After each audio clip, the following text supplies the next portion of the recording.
ओम नमो भगवते वासुदेवाय नमः। श्रीमद् भगवद गीता जी का 12वां अध्याय।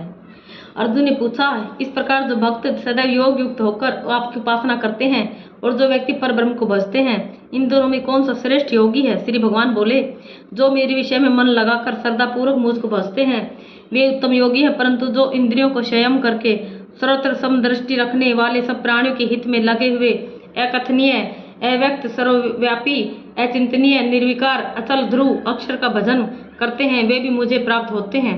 अव्यक्त में जिनका चित्त आसक्त है वह कष्ट अधिक पाते हैं, क्योंकि अव्यक्त गति को प्राणी कष्ट से पाते हैं। हे पार्थ, जो प्राणी अपने सब कर्मों को अर्पण करके मेरी शरण में आकर अनन्य भक्ति से मेरा ध्यान करते हैं और पूजते हैं, उन शरण में आए हुए भक्तों का मैं थोड़े समय में ही मृत्यु युक्त संसार से उद्धार कर देता हूँ।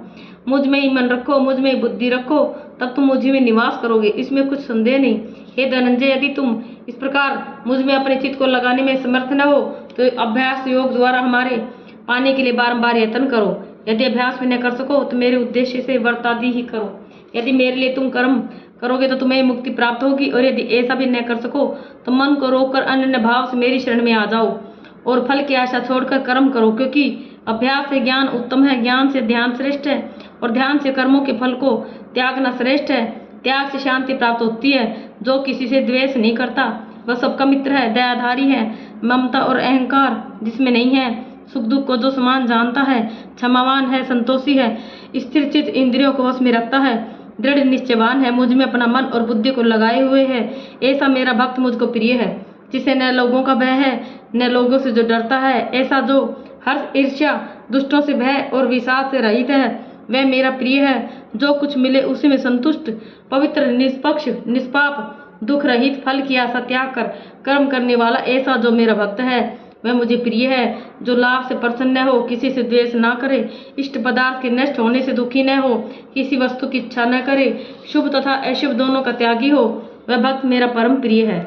जिसको शत्रु और मित्र, मान और अपमान, सर्दी और गर्मी, सुख और दुख समान है, जो वासना से रहित है, जो निंदा और स्तुति को समान जानता है, जितना जो मिले उसी पर संतोषी, जो यह नहीं समझता कि यह मेरा घर है, जो मेहमान है वह मेरा प्यारा है, पर जो मुझ में श्रद्धा करके और मुझे मानकर इस अमृत के समान कल्याणकारक धर्म का आचरण मेरे उपदेश अनुसार करते हैं, वे मुझको अत्यंत प्रिय हैं। इति श्रीमद् भगवद गीता उपनिषद सुब्रह्म विद्या योग शास्त्रे श्री कृष्ण अर्जुन संवादे भक्ति योगो नाम 12वें अध्याय समाप्त है। 12वें अध्याय का महात्म्य। श्री भगवान बोले, हे लक्ष्मी, अब 12वें अध्याय का महात्म्य सुन। दक्षिण देश में सुखानंद नाम का राजा रहता था। उसके राज्य में एक मंदिर में एक ब्राह्मण भगवान नारायण की सेवा करता था। एक दिन भगवान जी प्रसन्न हुए। श्री नारायण जी गरुड़ पर सवार होकर आए और कहा, तेरी क्या कामना है? हे ब्राह्मण, गीता के 12वें अध्याय का पाठ करो, तब उद्धार होगा। तब उस विप्र ने भगवान की स्तुति की। श्री नारायण जी ने विप्र को कहा, हे पंडित, आज इस नगरी का राज्य तुझको दिया। इतना कहे अंतर्ध्यान हुए। वह विप्र घर को गया। उस देश के राजा के कोई संतान न थी। राजा ने उस विप्र को बुलाया और विप्र को राज्य दे के आप तप करने को गया। वन में विरक्त होकर रहा और विप्र राज्य करने लगा। श्री नारायण जी कहते हैं, लक्ष्मी, यह गीता जी के 12वें अध्याय का महात्म्य है, जो मैंने तुम्हें कहा और तुमने सुना है। ओम नमो भगवते वासुदेवाय।